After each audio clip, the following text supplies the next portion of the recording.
예, 오늘은 그 바른 예배가 무엇인지 좀 알아보는 시간 갖겠습니다. 본문은 오늘 읽었던 본문은 13절 말씀. 하나님 앞에서 율법을 듣는 자가 의인이 아니요 오직 율법을 행하는 자라야 의롭다 하심을 얻으리니라는 13절 말씀에 이제 쭉 풀어놓은 구절이 17절부터 24절 말씀까지입니다. 그래서 이제 이 로마서가 지금 1장은 이방인을 향한 율법을 모른다. 우리가 율법을 모르는데 어떻게 예수님을 섬길 수 있느냐? 율법을 모른다고 해서 계명을 모른다고 해서 천국 못 간다 그러면 율법을 듣지 못한 사람들은 어떻게 하느냐라고 하는 이방인들에 대해서 바울이 책망했었죠. 너희들은 율법을 몰라도 마음속에 도덕법과 자연법이 있지 않느냐? 너희들은 분명히 양심이 있었지 않느냐? 너희들이 잘못할 때 양심이 너희를 책망하고 하지 못하도록 했지 않느냐? 그러나 양심을 너희가 억제시키고 그 나쁜 짓을 졌지 않느냐? 그러니까 너희들은 하나님의 계명을 따라 심판받지 않고 너희들의 양심과 너희들의 자연법에 따라서 심판을 받을 것이다 라고 이야기했던 것이 로마서 1장의 이야기고요. 이방인들에 대한 이야기죠. 이미 자연에서는 너희들이 다 보고 무엇이 옳은지 무엇이 그런지를 다 아는데 알지만 나쁜 짓 했지 않느냐. 그러니까 너희들은 예수님의 하나님의 계명이 아니라 너희들이 선을 행하지 않은 악을 행한 것에 따라서 심판을 받을 거야. 이게 자연인에 대한 이야기, 이방인에 대한 이야기를 했습니다. 그리고 2장에서는 유대인들에 대한 이야기를 이제 하게 됐고, 그러니까 이제 1장을 쭉 들어본 다음에 사람들이 맞아요. 이방인들은 나빠요. 이방인들은 아주 나쁘죠. 이렇게 하니까 그러면 너희 유대인들은 뭐 얼마나 잘났냐 하면서 2장부터는 유대인에 대한 죄를 또 시작합니다. 그리고 이제 17절부터는 또 유대인 중에서도 종교성이 강한 또 율법을 잘 알고 잘 지키려고 열심히 노력한 이제 그들을 향해서 한 거예요. 그러니까 점차적이죠. 이방인, 아주 율법을 모르는 이방인들. 그 다음에 유대인이지만 보편적인 유대인들. 그 다음에 이제 마지막에 또 유대인이지만 아주 율법을 잘 알고 종교적인 유대인들. 이렇게 3단계를 다 통틀어서 차근차근 지금 바울이 이야기하고 있습니다. 이 이야기 전체가 뭐냐 그러면 예수님을 믿지 않고 예수님을 모르든 간에 또 예수님을 아주 잘 알고 있는 종교 지도자도 간에 모든 사람들은 다 예수 그리스도의 복음이 필요하다는 거예요. 모두가 지금도 나는 이미 신앙생활에 연륜이 오래됐으니까 너희들보다는 예수님의 복음이 좀 덜 필요해 이게 아니고 종교성이 강한 사람이나 율법을 많이 하는 자나 또 이제 신앙생활 이제 하는 사람이나 심지어 예수님을 전혀 모르는 이방 사람이나 똑같이 예수 그리스도의 복음이 필요하다는 것을 지금 바울이 이야기하고 있는 것입니다. 17절 말씀에 유대인이라 칭하는 네가 율법을 의지하여 하나님을 자랑하며, 그러니까 유대인이라는 사람들은 하나님을 자랑합니다. 자기들에겐 율법이 있었거든요. 이 맛을 사실은 하나님의 말씀을 깊이 모르는 자들은 이 말이 별로 느껴지지 않습니다. 그런데 저처럼 하나님 말씀을 열심히 공부하고 연구하고 그 맛이 꿀송이 같아가지고 밤낮으로 연구하는 사람들은요, 정말 그 말씀을 연구하는 그 세계에서 내려오고 싶지가 않아요. 내려오면은 뭐 아주 불편해요. 그 위에서 돌아다니는 게 꿈을 걷는 것처럼 약간 뭐랄까 마약을 먹은 것 같다 그럴까요? 그런 느낌으로 그냥 살아가는 거예요. 너무 좋으니까. 그럼 여러분 마약을 먹고 나서 다른 것에 만족할 수 없듯이 이 하나님 말씀을 이렇게 한번 먹고 나면요, 다른 걸로 만족이 안 되는 거예요. 만족이 너무 재밌으니까. 너무 재밌는데 월급까지 주잖아요. 너무 감사하죠. 재밌는 거 실컷 하고 월급도 받고 그래서 일석이조다 막 그렇게 생각을 합니다. 근데 그런 이 성경을 깊이 연구해보지 않고 성경의 꿀송이를 잘 경험하지 못한 사람들은 17절 말씀이 피부에 확 다 와닿지는 않을 거예요. 그러나 하나님 말씀을 좋아하는 사람들은 이 17절 말씀이 뭔지를 확 깨달아요. 그들은 하나님 말씀을 너무 많이 알고 있으니까 어때요? 하나님 말씀을 너무 많이 알고 있으니까 밖에 나가가지고 어떡할까요? 코가 점점 하늘로 높아집니다. 거만해지는 거예요. 너희들은 하나님 말씀을 모르잖아. 나는 하나님 말씀 많이 알잖아. 이렇게 되는 겁니다. 17절에 유대인이라 칭하는 네가 율법을 의지하여 하나님을 자랑하며 율법의 교훈을 받아 하나님의 뜻을 알고 지극히 선한 것을 좋게 여기며. 그러니까 하나님 말씀을 많이 알게 되면 뭐가 됩니까? 선한 게 무엇인지 악한 게 무엇인지를 더 깊이 아는 것이죠. 우리는 보편적으로 도둑질하면 나쁜 것이고 안 하면 선한 것이고 이렇게 아주 굵은 것만 알아요. 굵은 것만.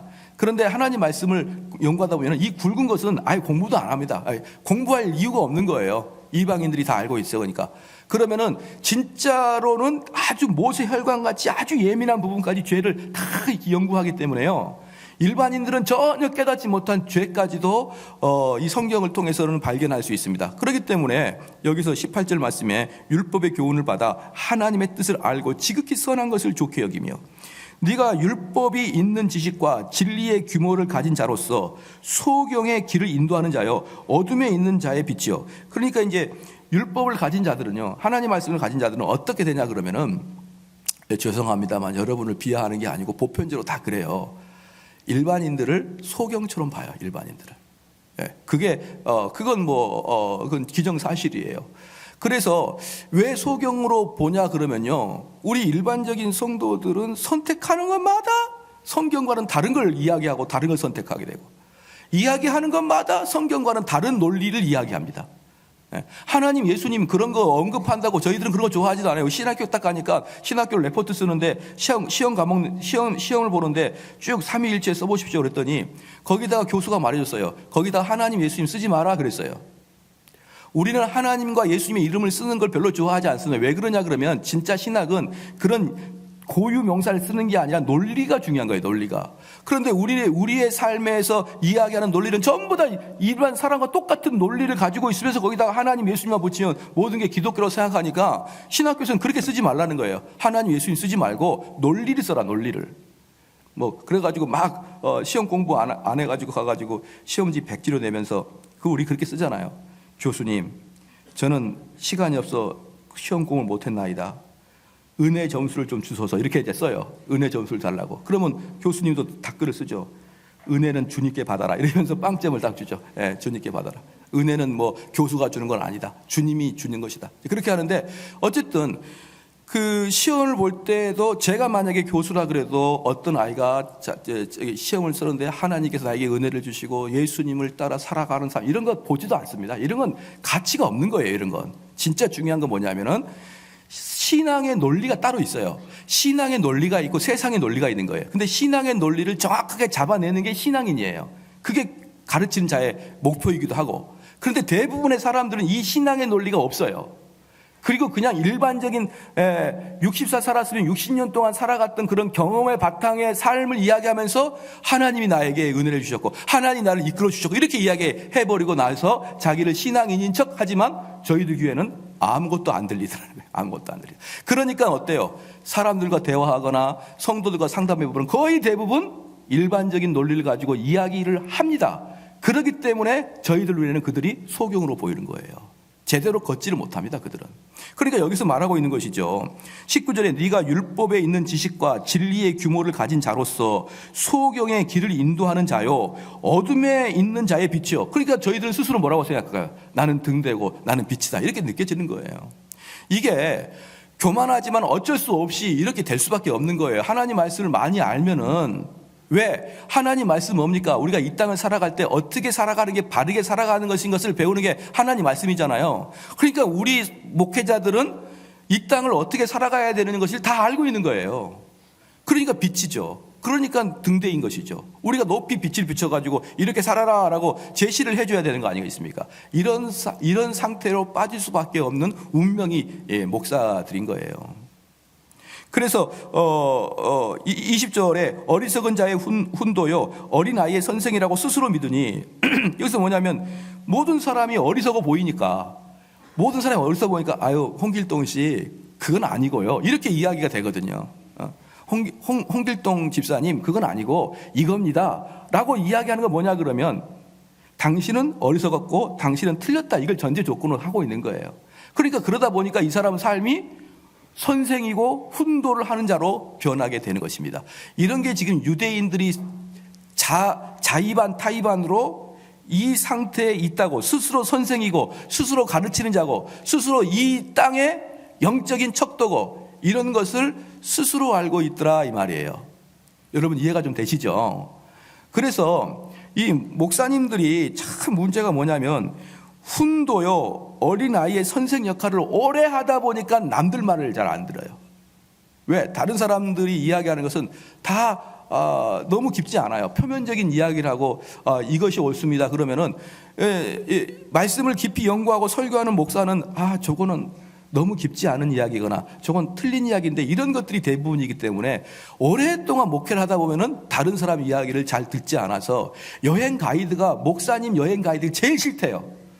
모이세요 그러면 아무도 안 모여요. 목사님들은 네가 왜 나한테 모이라 마라 하냐, 나는 성령에 의해서 갈 거야 이러면 안 모이니까 이 여행 가이드들이 목사님들 가이드할 때가 제일 어렵다라고 말할 정도로 실질적으로 가르치는데 익숙해질 수밖에 없는 거예요. 가르칠 수밖에.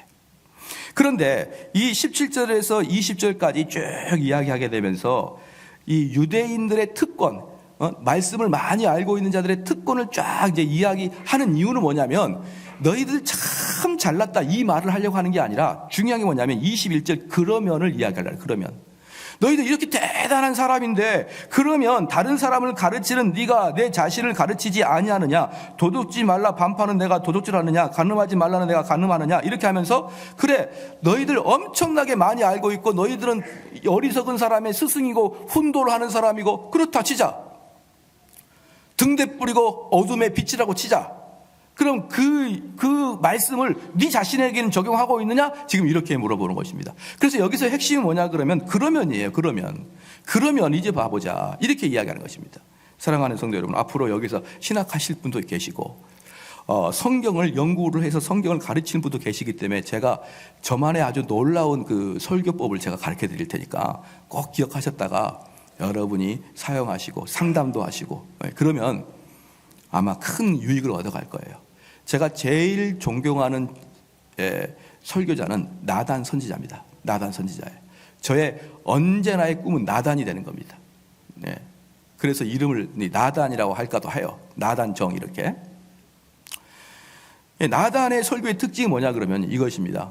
다윗한테 와가지고 다윗이 우리아의 아내 바스바를 보냈을 때 와가지고 그렇게 이야기합니다. 왕이시여, 어느 지역에 엄청난 부자가 있어가지고 양이 엄청나게 많은데 근데 탐욕스러워서 자기 양은 하나도 죽이고 싶지 않은데 마침 멀리서 친구가 왔는데 옆집에 양 한 마리 있는데 그 양은 얼마나 한 마리밖에 없어 귀해가지고 잘 때도 껴안고 자고 뭐 쪽쪽 빨고 하는데 그 양을 뺏어다가 자기 양 많은데도 불구하고 그 양을 잡아다가 지 친구 음식을 대접했답니다. 대왕이여 어떻게 생각합니까? 그러니까 다윗 왕이 어떤 놈이냐? 근데 그 놈을 꼭 죽여야겠다 이렇게 하니까 나단이 바로 당신입니다 이렇게 얘기했어요. 그렇죠? 설교를 잘하거나 성경 공부를 잘 가르칠 사람이 이렇게 하는 거예요. 예를 들어서 예정론이 있습니다. 예정론을 쭉 예정론은 하나님이 우리를 선택하셨고 만세전부터 정색하시고 그것이 선택이 지금 우리 현실에 드러나는 건 섭리고 이런 식으로 쭉 이야기하게 되면요, 사람들은 별로 감흥이 없어요. 근데 제가 보는 많은 설교자들과 많은 성경 공부자들은요, 그렇게 이건 나쁜 일이에요. 자기 양을 취하지 아니하고 가난한 자의 양을 취해서 주는 건 나빠요. 이렇게 나빠요. 그리고 끝나요. 여러분 이렇게 살면 안 됩니다. 이렇게 끝나요. 그러니까 사람들이 어때요? 무덤덤해지는 거예요. 무덤덤해지는 겁니다. 남의 양을 잡는 것은 정직하지 못하는 거예요. 그것은 하나님이 싫어하는 거예요. 이렇게 말하기 때문에 무덤덤해요. 근데 나는 어때요? 너는 어떠냐? 이렇게 묻는 거예요. 너는. 이렇게 여러분이 이 기술만 잘 개발하면요, 정말 유명한 목사가 될 거예요. 이 기술만 잘 개발하면 탁월한 설교자가 될 거예요. 쭉 주님의 이론을 설명한 다음에 너는 어떠냐? 딱 칼을 목에다 대봐요. 그럼 그때부터 어떻게 되냐? 사람이 이 하나님 말씀이 자기께 실제화가 되기 시작합니다. 이렇게 되는 거예요. 이게 아주 나단이 탁월한 건데 저의 가장 목표는 이거예요. 하나님 말씀 설교하다가 여러분 목에다 칼을 딱 갖다 대는 거예요. 너 어떠느냐? 너희들 주님 잘 믿는다고 지금까지 섬겼는데 어떠냐? 이렇게 갖다 대죠. 여러분 이거 하는 목사님들 저 거의 못 봤습니다. 한국의 유명하다 목사님 설교 쫙 들어봐도요, 이건 나빠요. 하나님은 이런 걸 좋아하지 않습니다. 여러분 이렇게 살면 안 됩니다. 이렇게 끝나요. 그런데 실질적으로 진짜 A급 목사님들은 이야기하다가 칼을 딱 갖다 대면은 양심의 칼날이 딱 갖다 대면 뜨끈거리면서 목사님이 또 내기 안에 또 그렇게 되는 거예요. 여기에서도 바울이 그럽니다. 바울이 쭉 유대인들의 좋은 걸 이야기하다가 그러면 내가 너 한번 봐볼까? 이렇게 들어가는 거예요. 그게 바로 21절입니다. 21절이에요.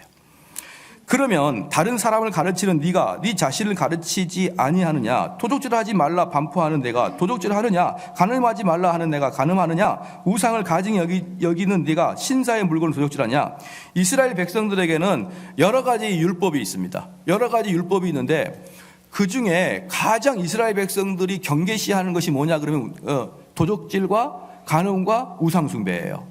이것을 딱 지적을 하는 게 아니고요. 이 세 가지를 지적을 하는 게 아니라 이 죄는 모든 죄의 가장 근저에 깔려 있는 죄인 거예요. 모든 죄의 근저에 깔려 있기 때문에 이 도적질과 간음은 모든 율법을 통틀어서 말하는 것입니다. 그래, 너가 그렇게 많은 율법을 가졌는데 그래, 내가 한번 물어볼게. 이렇게 하는 것입니다.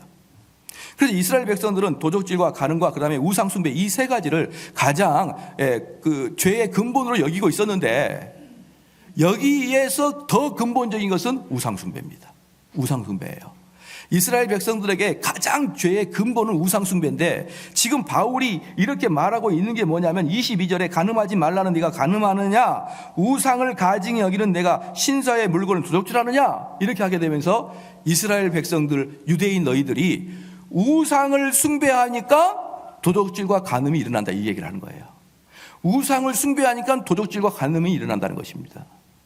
근데 초창기 때 제가 말씀을 드렸듯이 지금 17절부터 바울이 지금 말씀을 전하는 대상은 누구냐 그러면요. 유대인들 중에서 율법을 잘 알고 종교 지도자를 향해서 그렇게 한 거예요. 종교 지도자들에게 뭐라고 했냐면 너희들은 우상을 숭배하지 말라 그러고 너희들이 우상을 숭배하느냐 이렇게 얘기한 겁니다. 그러니까 종교 지도자들은 우리는 지금까지 우상을 언제 숭배해봤다고 이제 이렇게 이야기가 나오는 것이죠. 바로 오늘의 이제 설교의 포인트는 이 우상 숭배로 들어가는 것입니다. 여러분 십계명을 한번 펴봅시다. 십계명을 보면 성경의 맨 뒤쪽에 있어요. 여러분 십계명을 잘 알고 싶으면은 제가 그 하이델베르그 설교한 게 있어요. 하이델베르그 그 안에 십계명이 다 설교가 되어 있습니다. 꼭 그 십계명을 들어보시면은 좋겠습니다. 제1계명과 제2계명에는요. 제1계명은 너는 나 외에 다른 신을 내게 있게 말지니라 이렇게 나와 있거든요. 제1계명은 뭐냐 그러면 부처님이나 마호메트나 이런 힌두교나 이런 이방신을 섬기지 말라는 거예요. 이방신을. 어떠한 이방신, 여호와 하나님 외에는 어떤 이방신도 섬기지 말라는 것입니다. 그럼 두 번째, 너를 위하여 새긴 우상을 만들지 말고 또 위로 하늘에 있는 것이나 아래로 땅에 있는 것이나 땅 아래 물속에 있는 것에 아무 형상이든지 만들지 말며 그것들에 절하지 말며 그것을 섬기지 말라 이렇게 이야기했거든요. 자, 그러면 이것은 이제 목사님 1계명과 2계명은 비슷하지 않나요? 전혀 틀려요. 1계명은 이방신 섬기지 말라 이거고 2계명은 하나님을 올바로 섬겨라 이 뜻이에요. 올바로 섬겨라. 왜 그러냐면은 2계명 잡아보시오. 2계명 제2는 너를 위하여 새긴 우상을 만들지 말고 그랬죠. 여기서 중요한 게 뭐냐면 새긴 우상이 아니에요. 중요한 건 너를 위하여. 예? 그래서 제2계명의 핵심은 뭐냐 그러면 너를 위하여 드리는 예배는 우상 숭배다는 겁니다. 너를 위하여. 여러분 이걸 오늘 예배에 대한 이론 중에 이걸 철저히 가져가야 됩니다. 이스라엘 사람들은요 창세기 때부터 시작해가지고 지금 바울이 설교하는 이때까지 단 한 번도 여호와 하나님을 섬기는 걸 멈춰 본 적이 없습니다. 항상 그들의 성전에서는요 24시간 연기가 끊이지 않고 불이 탔었어요. 왜? 그게 레위인들의 아주 중요한 역할이었거든요. 불을 꺼트리면 안 됐습니다. 레위인들은. 그래서 레위인들은요 24시간 성막에서 이 하나님으로 향한 불이 계속 타오르게 했고 안식일 때는 사람들이 엄청나게 모여서 소나 양을 잡아가지고 불을 태워드렸습니다. 그렇기 때문에 이스라엘 백성들은 단 한 번도 하나님을 향해서 제사가 끊기지 않았고 그 제사는 여호와 하나님에게 제사를 드렸었습니다. 여러분 동의가 되시죠? 그렇기 때문에 얘네들은요 따로 바알신을 숭배하거나 아세라 목상을 숭배하는 게 아니고요 거의 대부분은 여호와 하나님을 섬겼습니다. 그런데 문제는 뭐냐 그러면 구약의 선지자들이나 심지어 바울조차도 그렇게 항상 여호와 하나님을 섬기고 있는 자들에게 우상 숭배하지 마라 그랬어요. 우상 숭배하지 마라. 지금 우리의 가장 큰 문제가 뭐냐면요, 우리는 우상 숭배가 부처님 섬기는 걸 우상 숭배라고 생각하는 거예요. 그것은 이방신을 섬기는 겁니다. 이방신. 내가 부처님을 섬기고 내가 그 힌두교를 믿고 내가 또는 마호메트를 믿는 것은 이방신을 섬기는 거예요. 그러면 이방신은 다른 이상한 신을 섬기는 것이고요, 지2계명은 너를 위하여 새긴 우상입니다. 여호와 하나님을 부르지만, 예수 그리스도 이름을 부르지만 여러분을 위한 마음으로 이곳에 오시는 게 우상 숭배라 이 말입니다. 나는 목사님 예배를 드리면 마음이 편안해요. 그게 바로 여러분을 위한 예배 아닙니까? 나를 위한 예배지 않습니까? 내가 예배를 드리면 왠지 편안해, 평강하고 좋아요. 그건 바로 온통 나에게 관심이 집중되어 있는 것입니다. 그게 그러한 식의 예배 여러분 혹시 안 드셨습니까? 아니, 오늘도 그러한 예배를 드리려고 오지 않았습니까? 그게 바로 우상숭배예요. 그게. 그렇기 때문에 사람들은 우상숭배가 뭔지를 모릅니다. 아니, 대한민국 기독교 역사 이미 130년, 140년 되는 기독교 역사에서 어떤 교회가 여기다가 노란 금붙이 부처님을 모셔놓고 예배를 드린 교회가 어디 있습니까? 옆에다가 장승을 세워놓고 드리는 예배가 어디 있어요? 한국교회에서 그런 적이 어디 있었습니까? 그럼에도 불구하고 지금 바울이 한국교회 오게 되면은 우상숭배하지 말라 그럴 거예요. 왜? 이 예배가 너희들 자신을 위해서 드리고 있지 않느냐. 여러분, 이걸 우리가 알아야만 예배가 참된 예배가 뭔지 아는 것입니다. 그래서 이렇게 예배를 드린다고 평생을 드림에도 불구하고 우리는 평생 우상 숭배하고 끝나는 수가 있는 거예요. 평생.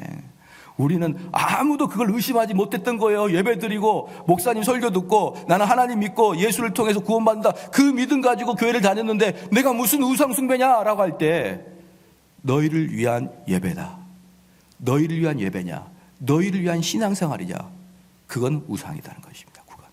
그래서 우리가 어떠한 마음으로 예배를 드려야 되는지를 살펴보는 게 참된 예배론입니다. 오늘날 교회에는요, 위기에 처해 있는 것은 다 아실 겁니다.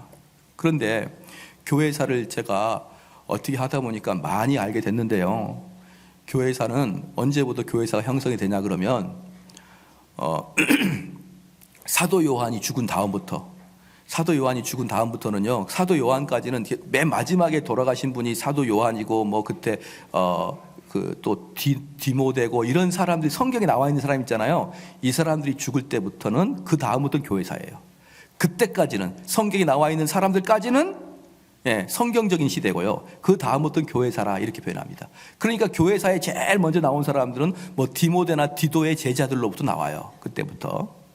그래서 그 교회사의 맨 처음을 초대교회사라 이렇게 표현합니다. 초대교회사. 초대교회사는 정확하게 말해서 사도행전에 나와 있는 초대교회를 말하는 게 아니고 그 이후부터를 초대교회사라 그래요. 그때부터 교회사인데 제가 그때부터 시작해가지고 얼마 전까지 미국과 한국 교회사까지 거의 전 통으로 알고 있거든요. 거의.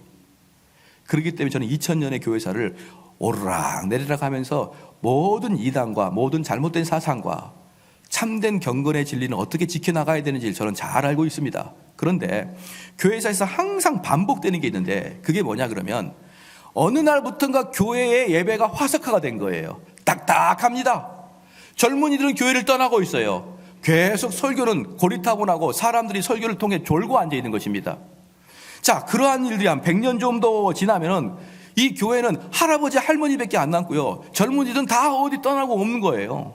그럴 때 부년이 하나님을 정말 열심히 섬기는 사역자나 목사나 누가 등장해가지고 이건 아니다, 이건 아니다, 그렇게 이제 생각하는 불붙는 목사님이 나타납니다.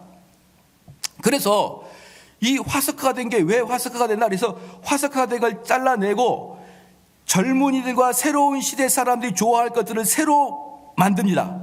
새로 만들어서 이 젊은이들이 좋아하는 걸로 새로 만들면서 이단이 나와요. 항상 이단은요, 기존 교회에 잘못됐는데 이 잘못된 걸 좋게 만들기 위해서, 잘못된 것을 하나님이 좋아하는 방식대로 만들기 위해서 새롭게 만드는 모든 게 이단이에요, 여러분. 동의가 되십니까? 이단은 한 명도 예외 없이 하나님을 사랑하지 않는 사람이 없습니다. 이단은 한 명도 예외 없이 이 교회가 부흥되기를 바라지 않는 사람이 없어요. 교회가 부흥되고 하나님을 효과적으로 섬기고 무의미한 것을 잘라 도려내다가 이단들이 나오는 거예요, 여러분. 교회는 부처님 믿는 스님이 교회를 망가뜨리는 게 아닙니다. 교회는 누가 망가뜨리냐면 하나님을 열심으로 믿는 자가 교회를 망가뜨려요. 그건 교회사에서 완전히 따다놓은 공식입니다. 공식. 어떻게 스님이 교회를 망가뜨립니까? 아마 스님이 그 회색 유니폼 입고 머리 깎고 오시면 여러분 나가셔야죠, 이렇게 다 쫓아낼걸요. 그분은 교회에 들어오기 어려워요. 그런데 이 교회를 진짜 망가뜨린 사람들은 하나님을 열심으로 사랑하는 사람들이 다 망가뜨립니다. 그게 교회사에서 드러난 공식이에요. 근데 그게 왜 하나님을 사랑하는 자가 왜 교회를 망가뜨리냐? 잘못된 것을 바꾸다가 잘못된 것에 새로운 것을 가져오려다가 망가진 것입니다. 바로 이러한 것들이 예배를 만들어가는데 대단히 조심해야 돼요. 그래서 우리 정통 교리를 다 하다 보면은 어느 순간부터 이 예배가 지겨워요. 졸리기도 하고. 이제 그러면은 샛별같이 등장하는 이런 참신한 아이디어를 가진 젊고 유능한 목사들이 새로운 예배 형태를 개발해냅니다. 바로 그게 망할 징조인 거예요. 망할 징조. 오늘날 교회는 정확하게 그렇습니다. 어디 제가 한번 강의를 갔는데 아주 유명하신 그 장로님이 계시는 교회가 있어요. 보편적으로는 이렇게 말하거든요. A라는 교회, 그럼 목사님 이름이 나와요. 근데 그 교회는 A라는 교회 장로님 이름이 나와요. 아주 유명한 교회고 그 장로님 이름은 거의 대부분의 교인들이 알고 있는 분인데 그런 분이 계셔요. 근데 그분이 다니는 교회의 주 특징이 뭐냐 그러면은 300명인가 500명이 되면 분리 개척을 시키는 사역을 합니다. 분리 개척을 시키는 사역을 하는데 그게 이제 그 교회 처음부터 정관에 들어가 있어요. 뭐 500명 이상이면은 분리 개척을 시키다. 이런 정관에 들어가 가지고 그런 사역을 하는 교회인데 그 교회에 이제 장로님과 장로님이 있는 곳에서 제가 설교를 한 적이 있었어요. 그 아주 유명한 장로님은 안 계시고 그 같은 당회에 계시는 장로님이 속해 있는 곳에서 제가 신우회 설교를 한 적이 있었습니다. 그래가지고 제가 설교를 하고 딱 나오는데 그 장로님이 그 이사예요. 그 회사 이사인데 저를 잠깐 보자고 이렇게 해가지고 제가 이제 봐서 이렇게 보니 차 한잔 했어요. 그런데 그분이 저한테 목사님 설교를 들어보니까 저희 교회는 이렇게 분리 개척을 시키는데 자기가 분리를 하는 담당을 지금까지 맡았대요. 이번에는 우리가 한 600명이 됐으니까 이렇게 100명이 나가십시오. 분리를 시키는 사역을 자기가 담당을 하고 있대요. 그런데 처음에는 이게 기쁨으로 됐답니다. 기쁨으로 됐는데 한 4-5번이 되니까 피로감이 오기 시작하는 거예요. 피로감이. 왜 피로감이 오냐 그러면 이렇게 나누면은 교인들하고 정이 붙었는데 강제로 떼야 되고, 그렇죠? 이 교회라는 예배당도 오래 다니면은 왜 정이 들고 그러잖아요. 사람도 정이 들고 예배당도 정이 들고 의자도 정이 드는데 강제로 떼니까 불편하기도 하고, 또 두 번째 강제로 떼어 나가면 또 개척해가지고 또 괴로워요. 개척을 해놨기 때문에 여러 가지 헌신도 훨씬 많이 들어갑니다. 그래서 나중에 서서히 무슨 이야기가 나왔냐면은 네가 가라 개척교회, 이런 이야기가 나오는 거예요. 자기는 이렇게 떼는 사역을 몇 년을 했는데, 몇십 년을 했는데, 그래서 몇 교회를 개척을 했는데 시간이 지나니까 사람들이 당신은 왜 안 가고 맨날 쪼개기만 합니까? 당신이 가세요. 이런 이야기가 나오면서 교회가 분란이 나기 시작한 거예요. 안 나가겠다, 나가겠다, 이런 상태가 됩니다. 이런 상태에서 제 설교를 들었던 것입니다. 그러면서 저한테 했던 말이, 목사님의 설교를 들으니 제가 신앙의 본질적인 것을 추구하지 못하고 형식적인 것을 추구했네요 라고 고백을 하더라고요. 그러더니 이제 저는 더욱더 본질적인 사역을 하도록 노력하겠습니다 라고 이야기해요. 그것에 대한 감사를 하기 위해서 목사님을 잠깐 배작을 했습니다 그러더라고요. 제가 누굽니까? 나단 선지자잖아요. 그래서 제가 그 장로님께 그랬어요. 장로님은 본질적인 사역 못합니다. 만약에 본질적인 사역을 할 수 있으려 그러면 본질적인 사역이 뭔지를 알아야 됩니다. 본질적인 사역이 뭔지를 알았으면 지금까지 수십 년 동안 그거 하지 않았습니다. 당신은 본질 사역이 뭔지 몰라요. 그러니 못합니다. 제가 그랬어요. 그러니까 저보고 어떻게 하면 됩니까?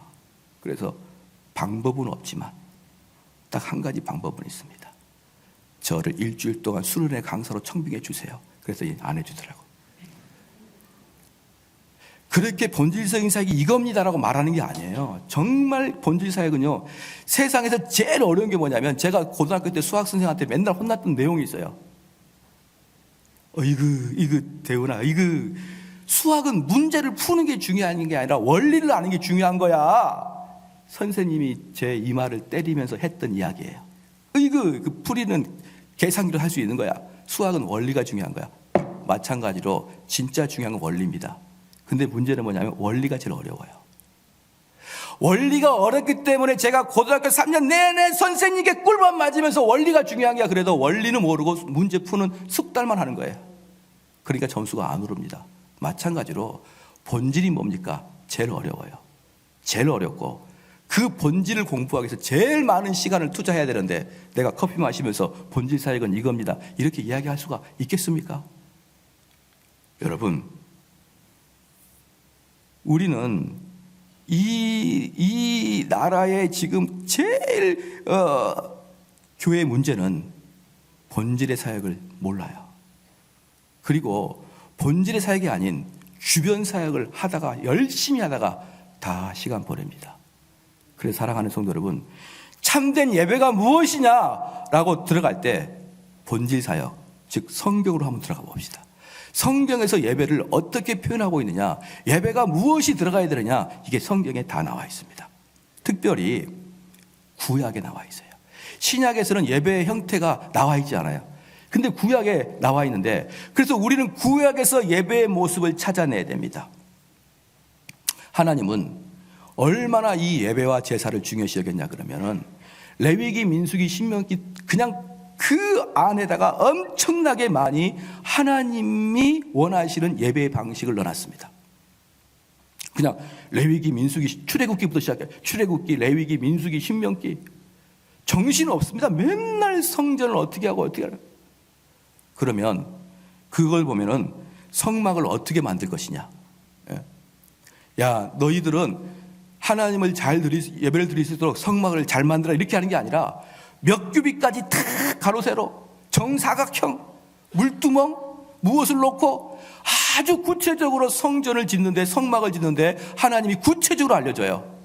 두 번째, 제사장들의 옷, 제사장들의 에봇, 이것들 무슨 실로 할 것인지, 무슨 색으로 할 것인지, 무슨 보석을 달 것인지 다 하나하나 알려줍니다.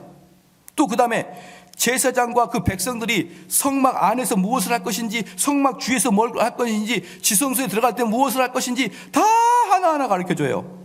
예배와 제사와 절기와 규율을 어떻게 할 것인지 다 하나하나 가르쳐줍니다. 이게 모세오경의 가장 중요한 것입니다. 사랑하는 성도들, 한번 물어볼게요. 왜 이렇게 하나님이 구체적으로 하나하나 이스라엘 백성들한테 성막에 대해서 얘기했을까요?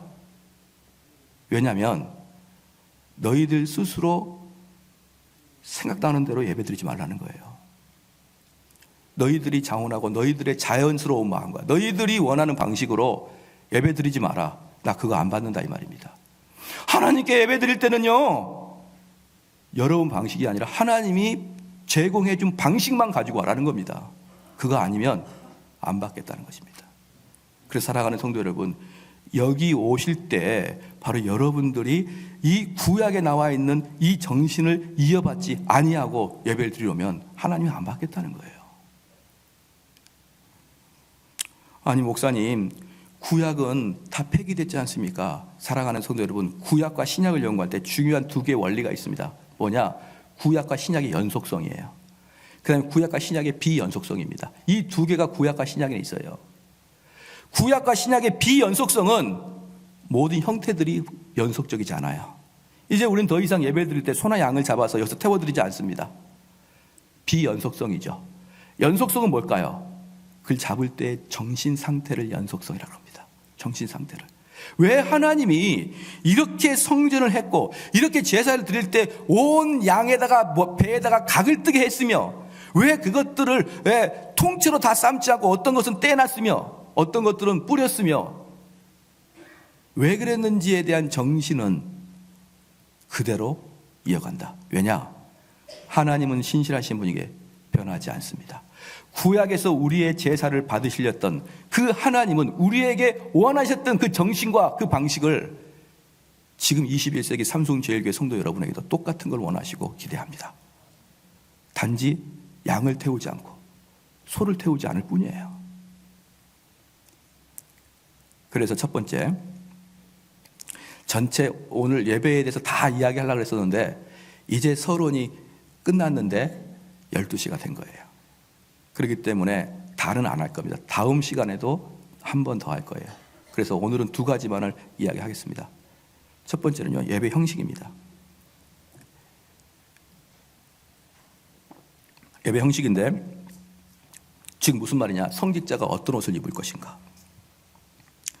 음악은 고전적인 예배를 할 것인가? 현대적인 예배를 할 것인가?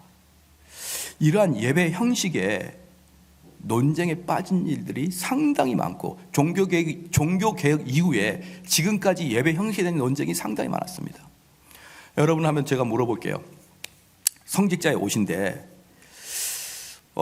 여기 우리 교회 오시기 전에 그 목사님들이 설교할 때 저처럼 검정색 가운을 입은 사람들 많이 없죠. 아마 여러분들이 많은 교회를 다녀봤지만 아마 목사님들도 양복을 입으셨을 거예요. 근데 저는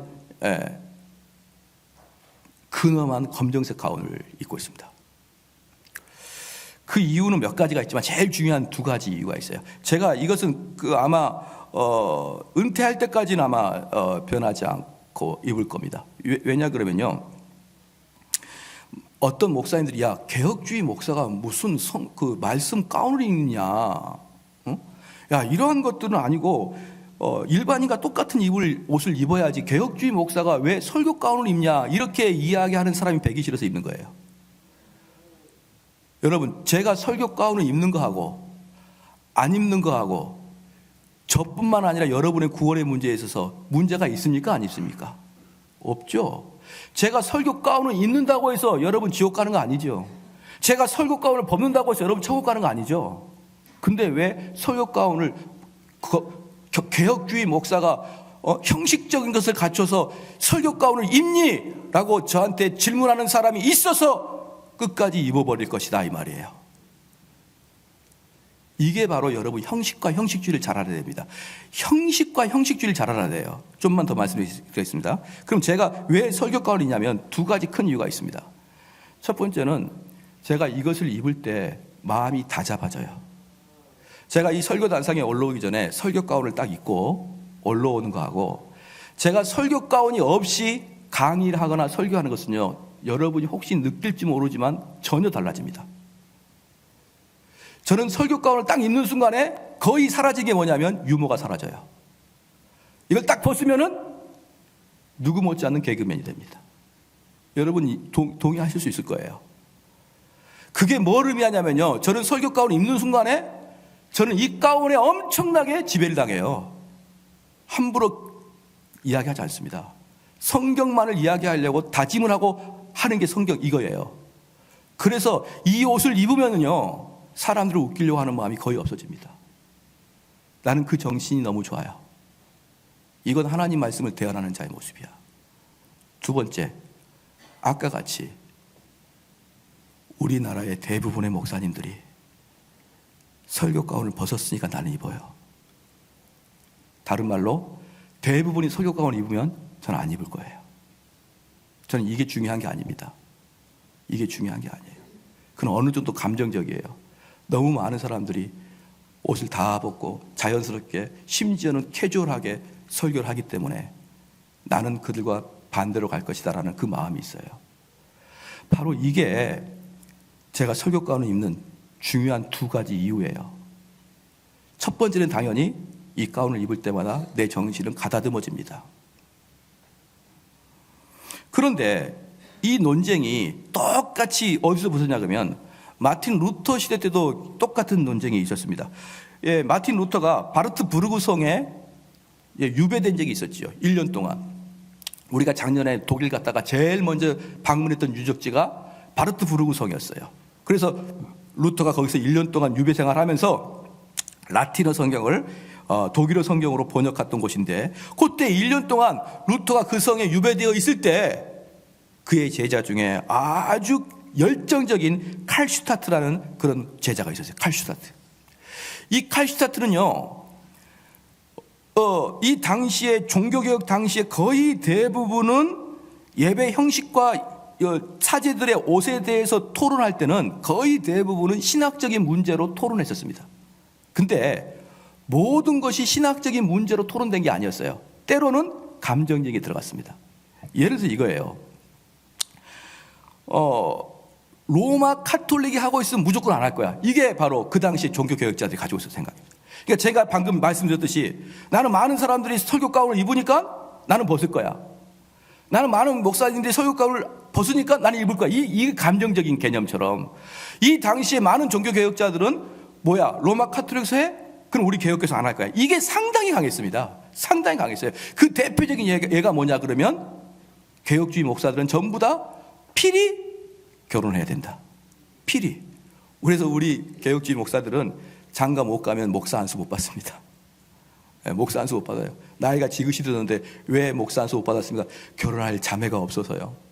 그래서 우리는 아예 그냥 법으로 박아놔 버렸어요. 결혼한 자에게 목사 안수를 준다. 이것은 아주 대표적으로 로마 카톨릭이 너무 싫어서 반대 방향으로 아주 급히 가는 그런 모습이었죠. 그런데 칼슈타트라는 사람이 로마 카톨릭은 무조건 싫어가지고 바울이 그 성에 유배됐을 때 비텐베르그 동네에 있던 모든 성당의 유리창이고 상이고 다 깨버렸습니다. 다. 왜? 유리창에 뭐가 있으니까요. 시작. 그 스테인글라스로 딱 돼 있잖아요. 우리 교회는 깨끗하잖아요. 저도 스테인글라스로 할까 지금 생각하고 있습니다. 왜냐 그러면 지금은 덜 그러는데 9시 예배 때 햇빛이 들어와가지고 교인들이 눈이 부셔요. 스테인글라스 좀 할까? 아니면 모자이크를 좀 할까? 근데 그런 모습도 로마 카톨릭이 하고 있기 때문에 너무 싫어가지고 다 깨버리고 성상 다 깨고 다 깨버렸습니다. 그때 마틴 루터가 1년 동안 유배하고 내려와서 제일 먼저 했던 게 뭐냐? 칼슈타트 제명시켰습니다. 너 가라. 너 종교개혁에 참여하지 마라. 여러분 잘 보십시오.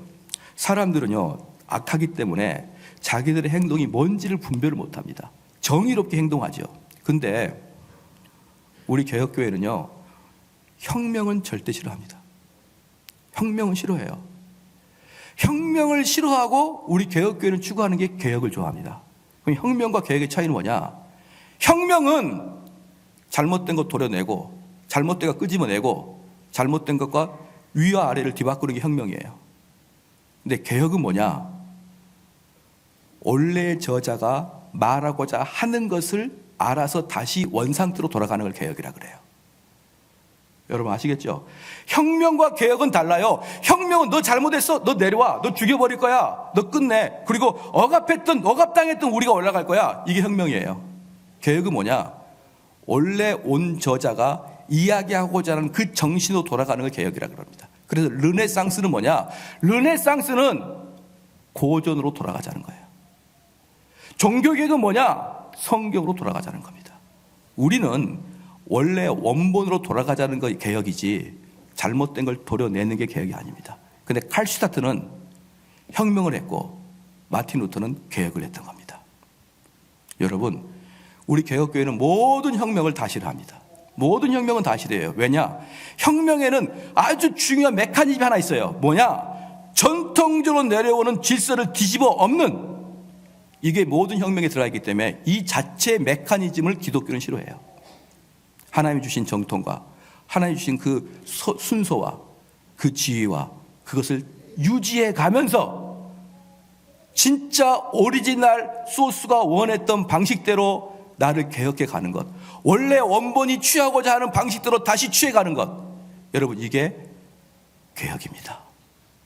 이게 얼마나 어려운 줄 아십니까? 아까도 말씀드렸지만 응용은 쉬워요. 근데 원리는 어렵습니다. 이게 얼마나 어렵냐면요, 우리 한국 장로교회가 약점이 하나 있는데 그게 뭐냐면 성령론의 약점이에요. 성령론의 약점. 성령론이 우리 장로교회에서는 그 청교도와 그리고 그 장로교 칼빈이 말했던 그 성령론을 이해를 못해요, 우리가. 그러다가 오래 있다 보니까 누구한테로 이 성령론을 뺏겼냐면 여의도 순복음한테 뺏겨버렸어요, 장로교회가. 그래서 그때부터 이 순복음교회가 성령론을 그냥 난리를 치니까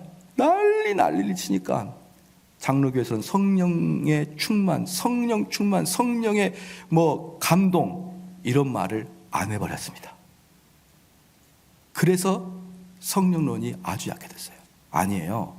만약에 순복음교회가 성령론을 오해했잖아요. 그럼 성령론 더 이상 이야기하지 마, 이게 아니라 진짜 성령이 뭔지를 공부를 다시 해야 됩니다. 성경적으로. 이게 바로 개혁이에요. 개혁은 자기 당시에 잘못됐으면 진짜 성경이 뭐라고 말했는지를 보는 게 개혁입니다. 할렐루야. 이걸 많은 사람들은 혁명이랑 착각해요. 이거 잘못됐어? 없애. 다시 해. 이게 이단이고요. 개혁은 오리지널 소스를 다시 가는 것입니다. 많은 사람이 그래요.